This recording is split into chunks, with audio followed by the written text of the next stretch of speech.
Hi, and welcome to Ivy English. I'm Karen. And I'm Chris Gorski. Today is December 8th, and we're on page 24 in your magazines. And we have a very Christmassy topic today. Oh, and I'm so excited because the secret is we usually record these months in advance. And although I'm not the biggest Christmas fan, I definitely have the Christmas spirit. And I love that we get a day just to talk about Christmas stuff at the end of August. And actually, it's kind of cold in the studio, so it sort of feels like cold. Christmas. All right, our title is Reindeer, the Reality Behind the Myths. And this is by Brian Foden. So we're going to be learning about the reindeer. We hear about them in stories and in The Night Before Christmas, that long poem. But how much do we really know about reindeer? Well, you'll know a lot more after today's article. So here we go. Reindeer, the reality behind the myths. For kids and adults alike, reindeer stir the imagination, not only with their huge antlers, which can grow up to 1.5 meters in length, but also because of their close connection with Christmas and Santa Claus. Kids who discover the truth about the jolly old fellow from the North Pole may be forgiven for assuming that reindeer, too, are the stuff of legend and myths. While these animals' flying version that carries Santa's sleigh may be fictional, their down-to-earth counterparts are very real. Reindeer, which are native to the Arctic region, are known for their ability to survive in harsh winter conditions with a coat of thick fur keeping them warm and hooves adapted for walking on snow and ice. Interestingly, another of the animal's adaptations lends credibility to the most famous reindeer of all, Rudolph the Red-Nosed Reindeer.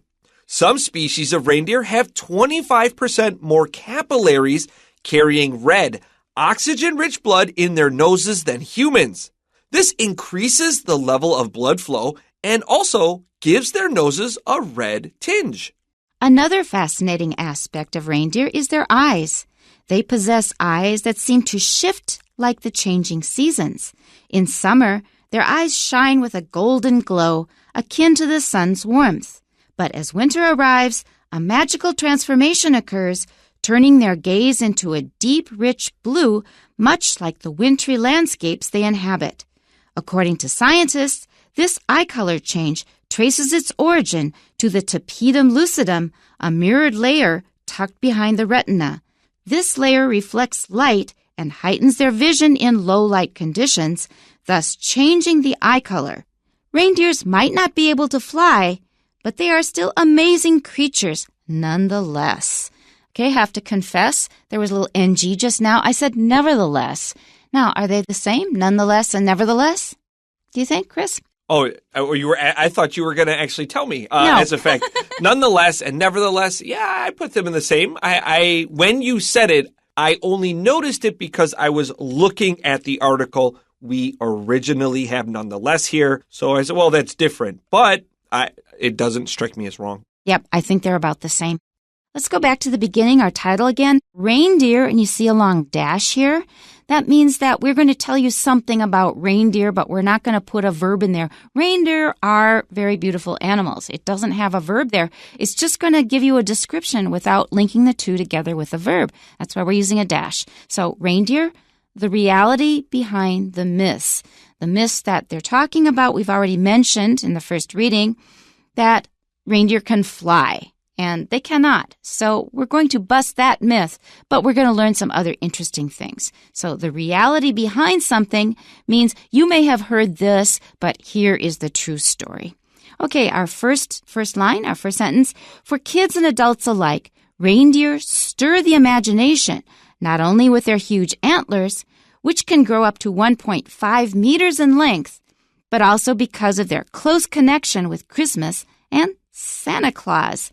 And there's a rumor going around that you have something to say about antlers. Is that true? Yes, this is true. So when you hear the word antler, you might also think of the word horn, but they are a little different. So we know things, there are other animals with horns, like a rhinoceros, or there are, I don't know, what else has a horn?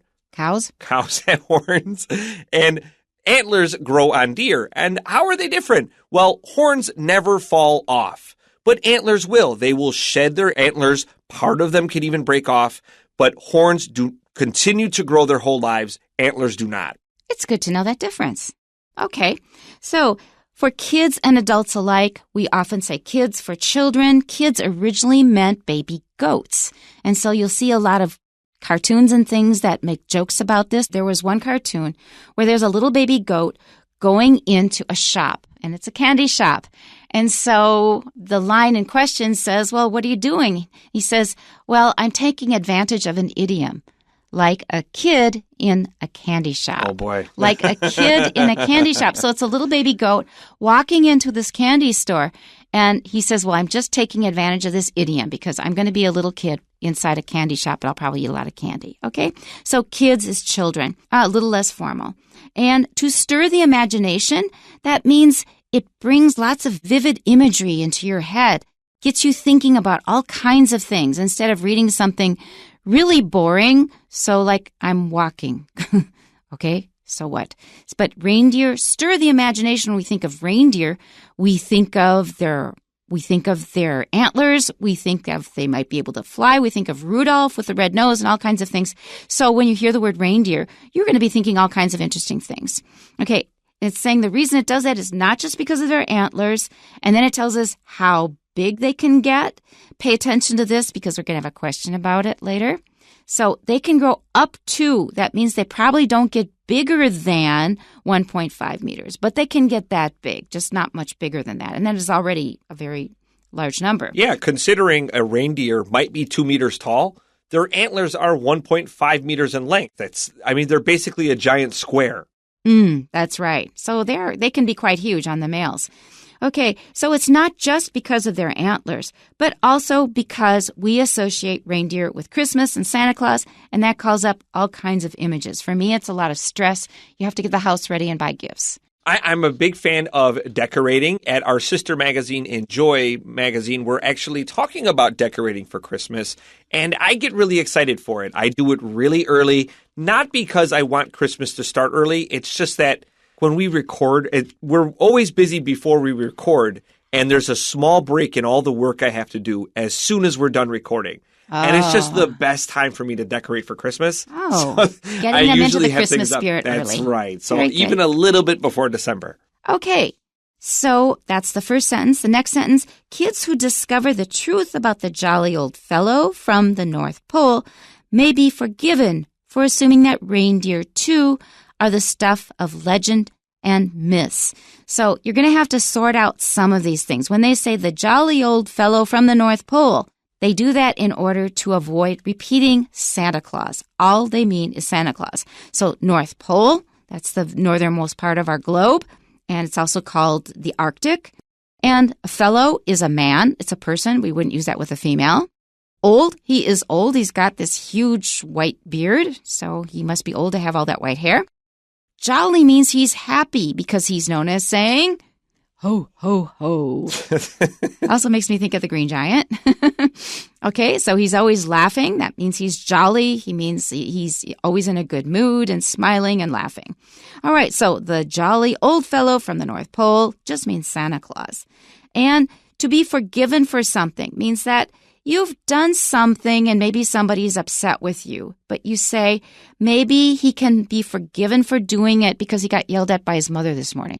So when we're maybe forgiven for assuming something, we understand that someone might think of this thing, but it's a really common mistake. So, hey, it's no problem. I am anticipating people might make this mistake. And so we often add this in when we know that this is a pretty common thing people might trip up on. Okay, so anticipate is to guess something in beforehand. So I'm anticipating that you will say no. That means I'm expecting that you will say no. And here they use the word assuming.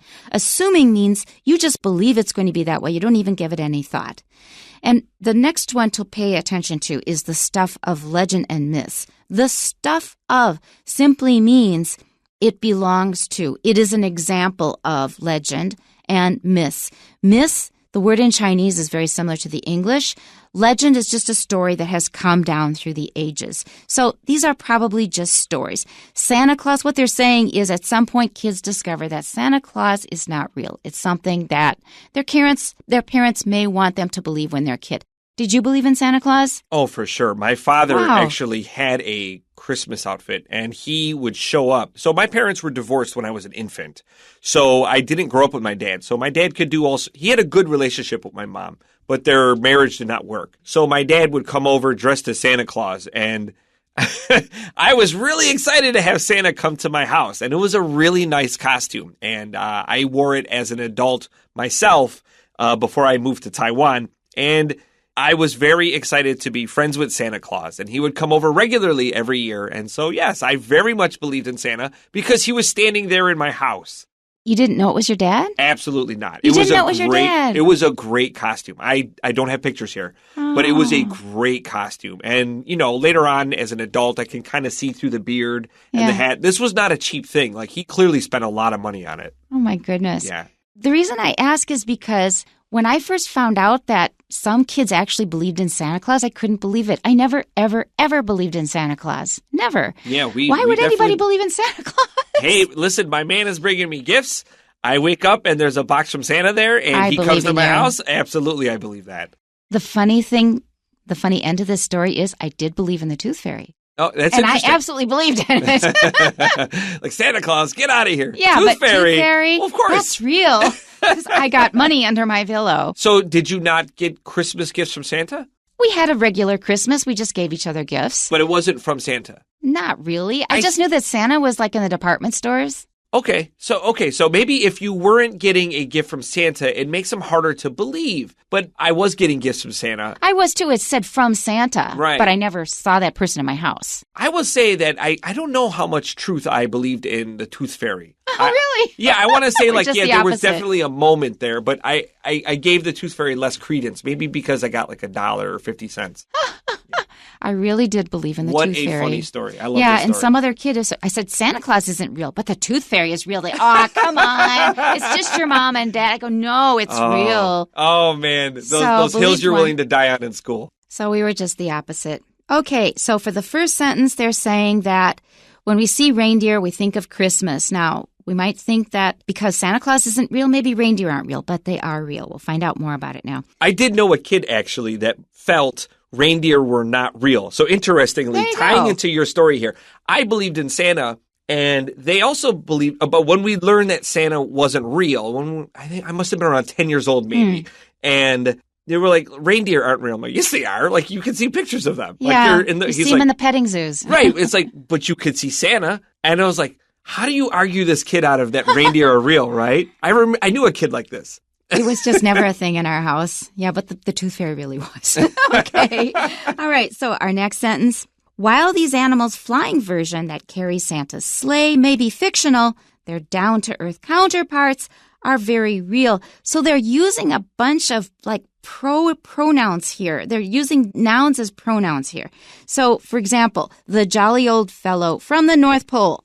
That is using a noun as a pronoun. We just mean him. We just mean Santa. And here we say the stuff of legends, well, that's not so much. But when they say they're down-to-earth counterparts, they're talking about real reindeer. Rather than saying, even though the flying kind of reindeer are not real, real reindeer, real reindeer on Earth are real. Instead of saying real reindeer, they say down-to-earth, living here on the Earth and believable. Counterparts means animals that are called reindeer but are not fictional and don't fly. I hope you followed all that. So they're just saying that Santa is not real, but reindeer are real.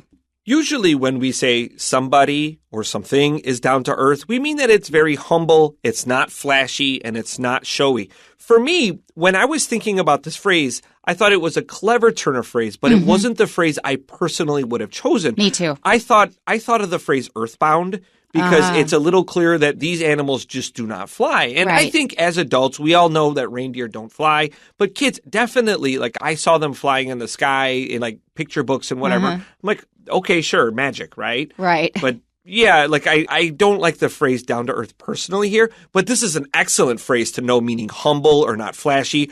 Earthbound feels personally more appropriate here for me, but this is definitely not a criticism. I like the turn of phrase. Yeah, it looks like Brian intended it as a pun. As a pun, right? So, very much so. So how do you like John? Oh, John is really down to earth. He just speaks his mind. He doesn't fly. He doesn't fly right now. That's a different meaning now. If someone is down to earth, that means they're very practical and realistic. So that's the original meaning of down to earth. But he's using it as a pun here, saying, like Chris said, a better word would have been earthbound. Bound means that you are tied to something. Yeah, and this is one word. They're tied to the earth. That means that they cannot leave the earth. They cannot fly. Okay, I hope that was all clear. Let's move on. Okay, so let's start paragraph 2. Reindeer, and this is a plural here, which are native to the Arctic region, are known for their ability to survive in harsh winter conditions with a coat of thick fur, keeping them warm, and hooves adapted for walking on snow and ice. Okay, hooves are the feet of certain animals. It can also be pronounced hooves. And also note that the Arctic region is just another way of saying the North Pole. And the South Pole is Antarctica, or you could say the Antarctic region, which is really a mouthful. That would be the South Pole. But apparently they are native only to the North Pole. Remember that. It's going to come up in the questions.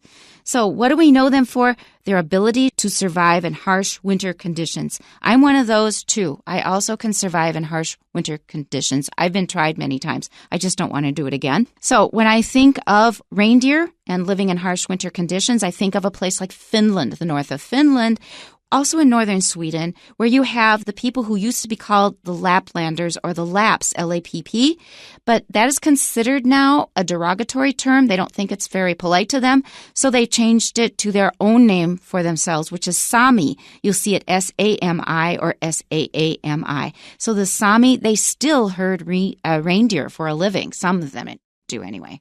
So let's be careful the word choice we have here. So we have, they're known for their ability to survive in the harsh winter conditions. This is not the same as to thrive in these harsh winter conditions. When we're surviving, we're just getting by. It may not be a very great life, but we're still alive. To thrive is just the opposite, where we're doing very well. I reckon that we could say reindeer thrive in these harsh winter conditions. They probably like the cold, given how tall they are and how thick their fur is, and even their antlers are covered in fur. And honestly, they just look very huggable, if I'm being entirely honest. They're really adorable. Although I think their fur is kind of hard, kind of stiff. I just still want to hug them. They just look so they look so adorable. Now, let's be careful of the pronunciation of native. When we're talking about like something about your country, it's national with the short A, and hooves, or as you said, how did you say it? Hooves. Hooves, okay. The singular would be H-O-O-F. Would you say hoof? Or hoof. Some people say hoof. Do people say hoof? Okay, yeah, I have heard both ways of the plural. Yeah. Okay, and there we go. Let's go to our next sentence. Interestingly, or interestingly, another of the animal's adaptations lends credibility to the most famous reindeer of all, Rudolph the Red-Nosed Reindeer. I'm not going to sing that. It's hard not to sing it. Brian did a good job of really leading you into that, didn't he? Oh. You just want to sing this song. It's lyrics from the song. That's right. Okay, to lend credibility to something means that it seems to prove that it's actually true. So we've now been wondering if reindeer are real or not. This is saying not only are they real, but there's something about Rudolph that happens in real reindeer that you really should know about. Okay, very quickly. Thumbs up or thumbs down to Rudolph the Red-Nosed Reindeer, the song? Meh. How about the Rankin Bass cartoon from the 1960s, the claymation?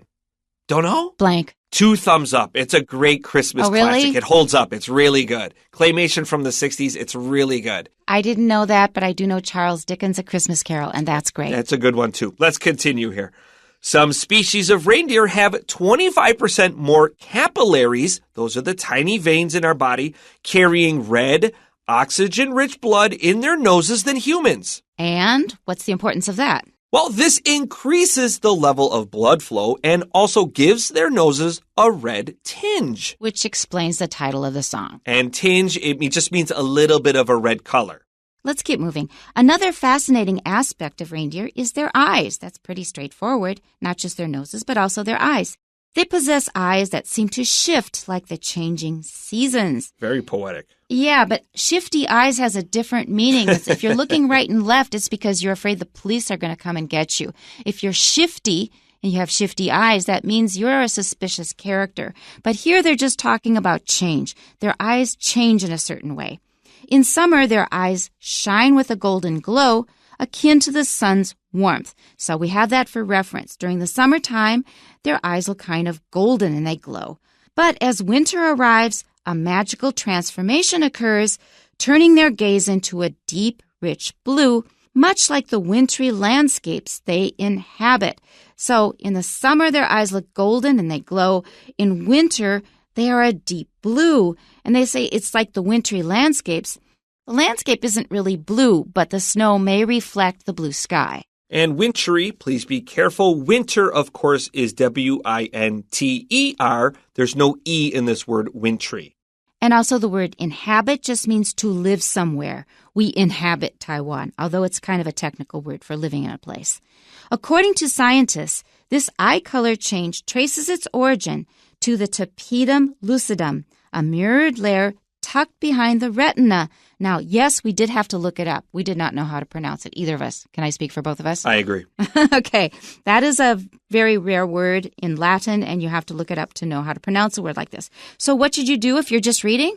Just treat it like its pronunciation symbol. Sound it out. Tapetum lucidum. If you don't say it perfect, it doesn't matter because we won't get it right either.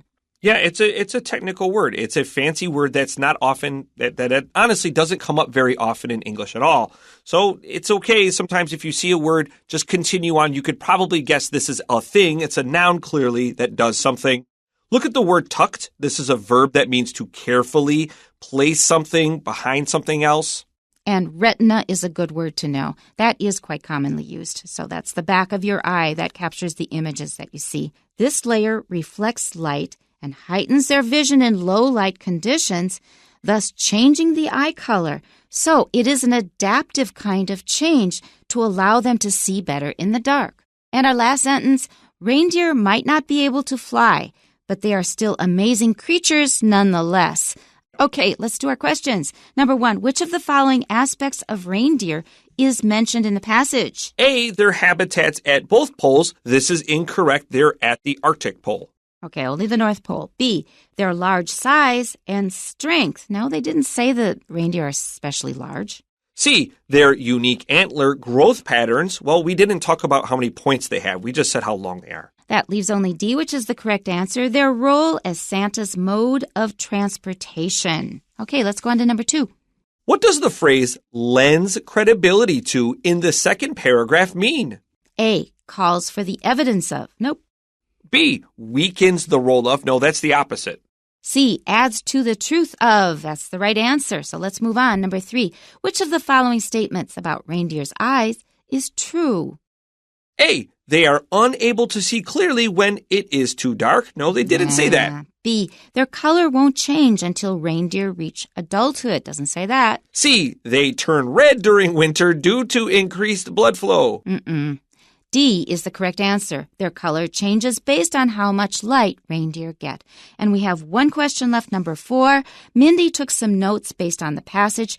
Which part of her notes is not correct? So we have a whole bunch of little things here describing. It's kind of a cute little graphic. But the correct answer is B, at least 1.5 meters. No, that's not correct. It's up to 1.5 meters. Referring to the length or the size of the antlers. And that's it. We'll see you next time. Bye-bye. Bye-bye.